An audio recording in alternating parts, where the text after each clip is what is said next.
আসসালামু আলাইকুম আমার প্রাণপ্রিয় শিক্ষার্থীরা, তোমরা সবাই কেমন আছো? আশা করছি অনেক অনেক ভালো আছো। তোমরা তো জানো যে আমরা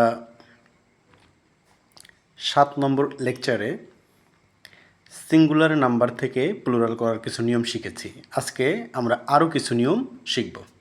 তো আমরা প্রথম যে নিয়মটি পাচ্ছি, এই নিয়মটিতে আমরা সিঙ্গুলার নাউনের শেষে এফ বা এফ ই থাকলে প্লুরাল করার সময় এফ বা এফ ই এর স্থানে ভিইএস বসাবো। তাহলেই আমাদের ওই সিঙ্গুলার নাউনটি প্লুরাল নাউনে পরিণত হয়ে যাবে। কি বলেছি বলো তো? বলেছি এফ এবং এফ ই সিঙ্গুলার নাউনটির শেষে থাকবে, আর যখন প্লুরাল করব আমরা এই নাউনটাকে, তখন এফ বা এফ ই এর স্থানে আমরা ভিইএস লিখব। উদাহরণ দেখি। তোমরা কি লক্ষ্য করছো? এখানে কাফ নামে আমাদের একটা সিঙ্গুলার নাউন পেয়েছি যার শেষ বর্ণটি এফ। তখন আমরা প্লুরাল করার সময় তোমরা লক্ষ্য করে দেখো, এফটাকে বাদ দিয়ে ভিইএস যোগ করেছি, তখন সেটা কাবস হয়ে গেছে। এরপরে দেখো ওয়াইফ, শেষে কি আছে? এই শব্দটির এফ ই আছে। এফ ই কে বাদ দিয়ে আমরা ভিইএস যুক্ত করে দিয়ে আমরা প্লুরাল করেছি। তারপরেরটা লক্ষ্য করে দেখো হাফ, এখানে শেষে আছে এফ, এফটাকে বাদ দিয়ে ভিইএস যোগ করে আমরা কি করেছি? প্লুরাল করেছি। বুঝতে কি কোনো অসুবিধা হয়েছে তোমাদের? একইভাবে তোমরা নিচে আমরা HW হিসাবে তোমাদেরকে কিছু ওয়ার্ড দিয়েছি সিঙ্গুলার থেকে, তোমরা এগুলো প্লুরাল করে ফেলো। যেমন দিয়েছি আমরা self, leaf, wolf, knife, thief, loaf, shelf, life. এই শব্দগুলো একই নিয়মে কি হবে? প্লুরাল হবে। অর্থাৎ শেষের এফ অথবা এফ ই কে আমরা বাদ দিয়ে শুধু ভিইএস লাগাবো, তাহলে কি হয়ে যাবে? প্লুরাল হয়ে যাবে। বুঝতে পেরেছো সবাই? এখন একটু লক্ষ্য করে দেখো, আমরা একটু ব্যতিক্রম নিয়মে চলে আসছি।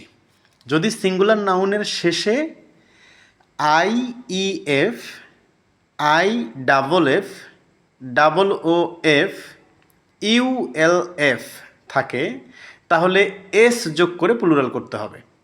ভালো করে বুঝে নাও। আমরা কিন্তু এর আগের বার বলেছি শুধু থাকবে কি এফ এবং এফ ই, কিন্তু যদি কোনো সময় সিঙ্গুলার নাউনটার শেষে I E F, I double F, double O F, U L F থাকে, তাহলে কিন্তু আমরা আর ভিইএস দিয়ে প্লুরাল করতে পারবো না, শুধু এস দিয়েই প্লুরাল করব। আমরা উদাহরণ দেখি, তাহলে খুব সহজে বুঝতে পারবো। তোমরা লক্ষ্য করে দেখো, এখানে আমরা লিখছি চিফ, ই আই এফ, এটা আছে না? দেখো তো, এখানে আমরা চিফের আইএফ এই জায়গাটাকে বাদ দিয়ে এখানকার সাথে আমরা কি বাদ দিতে পারছি না, আমরা এফটাকে বাদ দিতে পারছি না, শুধু এস যোগ করে প্লুরাল করছি। অনুরূপভাবে দেখো রুফ, শুধু এস যোগ করে কি করেছি? প্লুরাল। ক্লিফ, শুধু এস যোগ করে প্লুরাল করেছি, ক্লিপস। বুঝতে পেরেছো সবাই?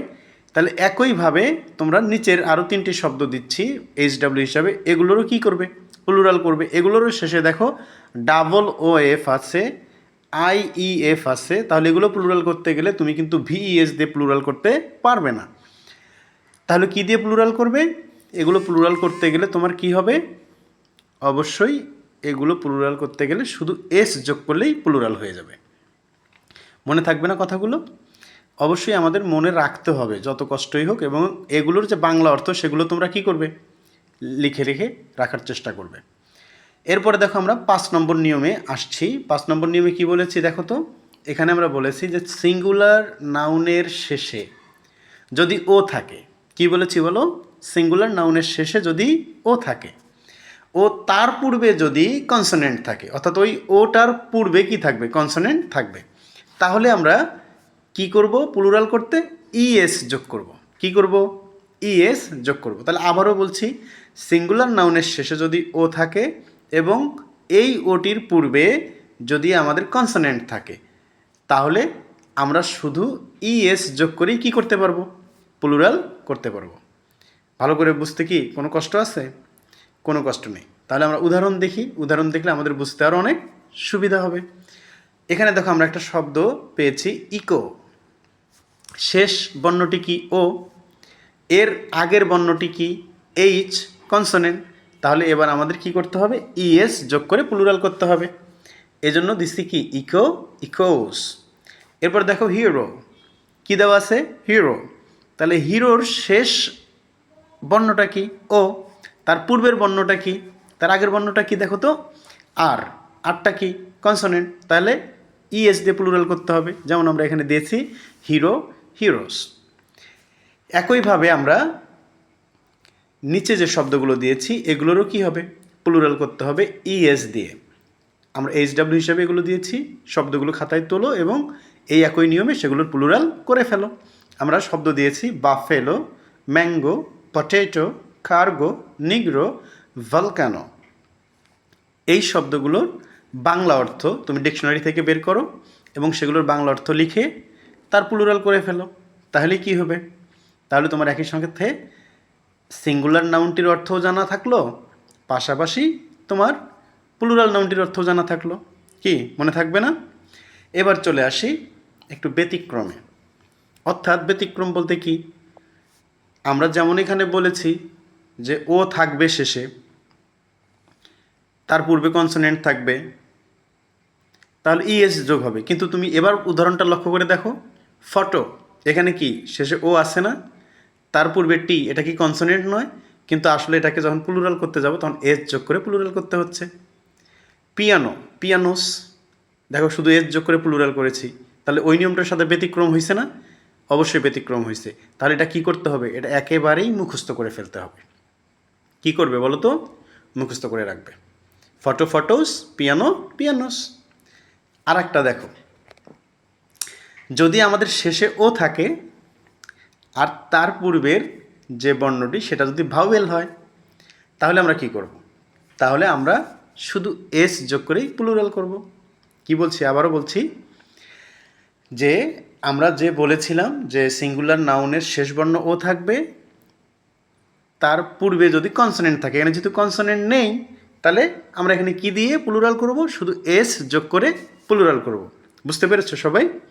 তাহলে এখন তোমরা লক্ষ্য করো উদাহরণগুলো।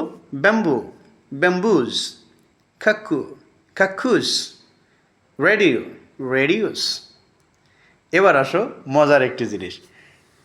এখন এমন একগুলো নাউন পাবো, সিঙ্গুলার নাউন, যে সিঙ্গুলার নাউনগুলো তাদের সাথে এসকেও প্লুরাল করার জন্য নেয়, ইএসকেও প্লুরাল করার জন্য নেয়। তার মানে তুমি এটাতে এস বসালেও সঠিক, ইএস বসালেও সঠিক। তাহলে এগুলো কি মনে রাখতে হবে এবং মুখস্থ করে ফেলতে হবে, যাতে কোনো সময় এগুলোর ভুল না হয়। এবং অন্য একজনে লেখছে, তুমি এস দিছো, আরেকজনে ইএস দিছে, ওটা তুমি যেন ভুল না ধরো। তাহলে এটা কি মুখস্থ করে রাখতে হবে না?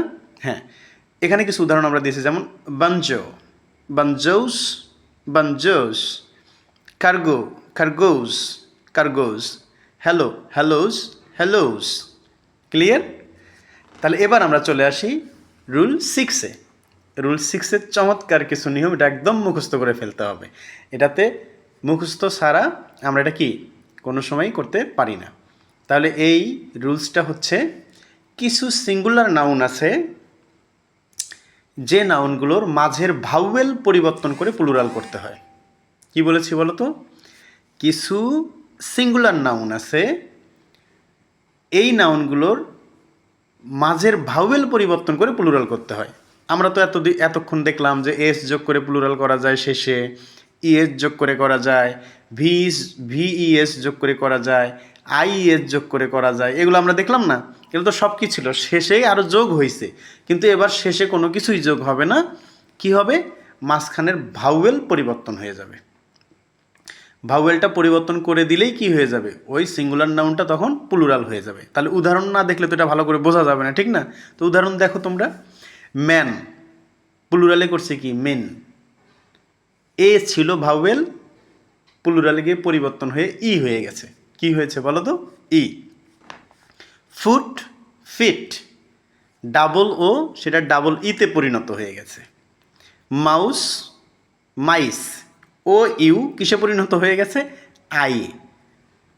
ঠিক আছে, আবার দেখো লাউস, লাইস, এখানেও মাউসের মতোই পরিবর্তন হয়ে গেছে। উমেন, উইমেন, এখানে দেখো ম্যান, এখান থেকে এ ভাওয়েলটা পরিবর্তন হয়ে ই হয়ে গেছে। গুজ, ডাবলও ডাবল ইতে পরিণত হয়ে গেছে। গুজ, গিজ, গুজ, গিজ, বুঝতে পারতেছো? এরপরে দেখো টুথ, টিথ, ডাবল ওটা কিসে পরিণত হয়েছে? ডাবল ইতে। তাহলে কি এখানে মাঝখানের ভাওয়েল পরিবর্তন হয়েছে না? এগুলোর কি শেষে কোনো কিছু আছে? নাই। আশা করি তোমরা বুঝতে পেরেছ। তোমাদের কাছে আমার চাওয়া প্রতিদিন নিয়মিতভাবে এগুলো দেখতে থাকবে এবং তোমাদের নোট খাতায় নোট করে রাখবে, এবং যেটা বুঝতে না পারো প্রয়োজন বোধে আমাকে কমেন্ট করবে, আমি সেটার রিপ্লাই দেব। তাহলে তোমাদের সাথে এ পর্যন্তই আজ। আল্লাহ হাফেজ, বাই।